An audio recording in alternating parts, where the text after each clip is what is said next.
ಬಿಎಂಟಿಸಿಯಲ್ಲಿ electric ಬಸ್ಗಳ ಸಂಚಾರ ಸ್ಥಗಿತವಾಗಿದ್ರೂ ಕೂಡ ಅಧಿಕಾರಿಗಳು ಕ್ಯಾರೆ ಅಂತ ಇಲ್ಲ. ಇದರಿಂದ ಬಸ್ಗಳ ಸಂಚಾರದಲ್ಲಿ ವ್ಯತ್ಯಯ ಉಂಟಾಗಿದೆ. ಇದಕ್ಕೆ ಸಂಬಂಧಪಟ್ಟಂತೆ ಒಂದು ರಿಪೋರ್ಟ್ ಇದೆ, ನೋಡ್ತಾ ಹೋಗೋಣ.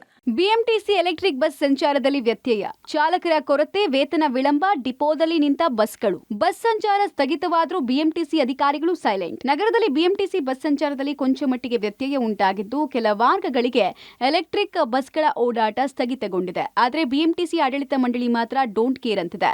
ಕಳೆದ 2-3 ದಿನಗಳಿಂದ ಎಲೆಕ್ಟ್ರಿಕ್ ಬಸ್ಗಳು ತನ್ನ ಕಾರ್ಯಾಚರಣೆಯನ್ನು ನಿಲ್ಲಿಸಿ ಡಿಪೋಗಳಲ್ಲಿ ನಿಂತಿವೆ. ಈ ಎಲೆಕ್ಟ್ರಿಕಲ್ ಬಸ್ಗಳನ್ನ ಖಾಸಗಿ ಕಂಪನಿಯೊಂದು ನಿರ್ವಹಣೆ ಮಾಡ್ತಾ ಇದ್ದು, ಈ ಕಂಪನಿ ಬಿಎಂಟಿಸಿ ವ್ಯಾಪ್ತಿಯಲ್ಲೇ ಬರುತ್ತೆ. ಈ ಬಸ್ಗಳಿಗೆ ಹೊರಗುತ್ತಿಗೆ ಆಧಾರದಲ್ಲಿ ಚಾಲಕರಿಗೆ ವೇತನ ಕೊಟ್ಟು ನಿರ್ವಹಣೆಯನ್ನ ಖಾಸಗಿ ಕಂಪನಿ ನೋಡ್ಕೊಳ್ತಾ ಇದೆ.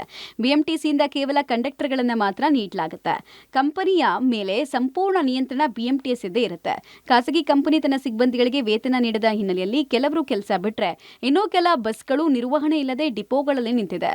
ನಗರದಲ್ಲಿ 600ಕ್ಕೂ ಹೆಚ್ಚು ಎಲೆಕ್ಟ್ರಿಕ್ ಬಸ್ಗಳಿದ್ದು ಅರ್ಧಕ್ಕರ್ಧ ತನ್ನ ಸಂಚಾರವನ್ನು ನಿಲ್ಲಿಸಿವೆ.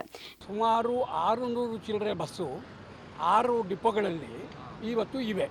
ಅದು ಸಂಪೂರ್ಣವಾಗಿ ಪ್ರೈವೇಟ್ನವರೇನೇ ಆ ಬಸ್ ಮೇಂಟೆನೆನ್ಸ್ ಮಾಡಬೇಕು. ಈಗ ಕೆಲವು ಅವರು ಡ್ರೈವರ್ಗಳು, ಪ್ರೈವೇಟ್ ಡ್ರೈವರ್ಗಳಿಗೆ ಸರಿಯಾಗಿ ಸಂಬಳ ಕೊಡ್ತಿಲ್ಲ ಇತ್ಯಾದಿ ಕಾರಣಗಳಿಗಾಗಿ ಅಲ್ಲಿ ಡ್ರೈವರ್ ಶಾರ್ಟೇಜು, ಬಸ್ ಮೇಂಟೆನೆನ್ಸ್ ಸಾಲದು ಅನ್ನೋ ಕಾರಣಕ್ಕೆ ಕಮ್ಮಿ ಕೆಲವು ಆಗಿವೆ. ಇದುವರೆಗೂ ನಮಗೆ ಹೆಚ್ಚಿನ ಅನುಕೂಲ ಆಗ್ತದೆ ಖಾಸಗಿ ಬಸ್ನಿಂದ ಅಂತ ಅನ್ನೋದೇನಿತ್ತು, ಅದು ಸ್ವಲ್ಪ ಇವಾಗ ತೊಂದರೆ ಆಗಿದೆ. ಆ ಖಾಸಗಿ ಬಸ್ಸಿನ ನಿರ್ವಹಣೆ, ಬಸ್ಸಿನ ಚಾಲಕರನ್ನು ಒದಗಿಸೋದು ಖಾಸಗಿಯವರ ಜವಾಬ್ದಾರಿ ಆಗಿದ್ದರಿಂದ ಅದರಲ್ಲಿ ಅವರು ಸ್ವಲ್ಪ ಫೇಲ್ ಆಗಿದ್ದಾರೆ. ನಗರದಲ್ಲಿ 6,600 ಬಿಎಂಟಿಸಿ ಬಸ್ಗಳು ಕಾರ್ಯಾಚರಣೆಯ ಜೊತೆಗೆ ಹೆಚ್ಚುವರಿ 600 ಎಲೆಕ್ಟ್ರಿಕ್ ಬಸ್ಗಳು ಕೂಡ ಓಡಾಡ್ತಿವೆ.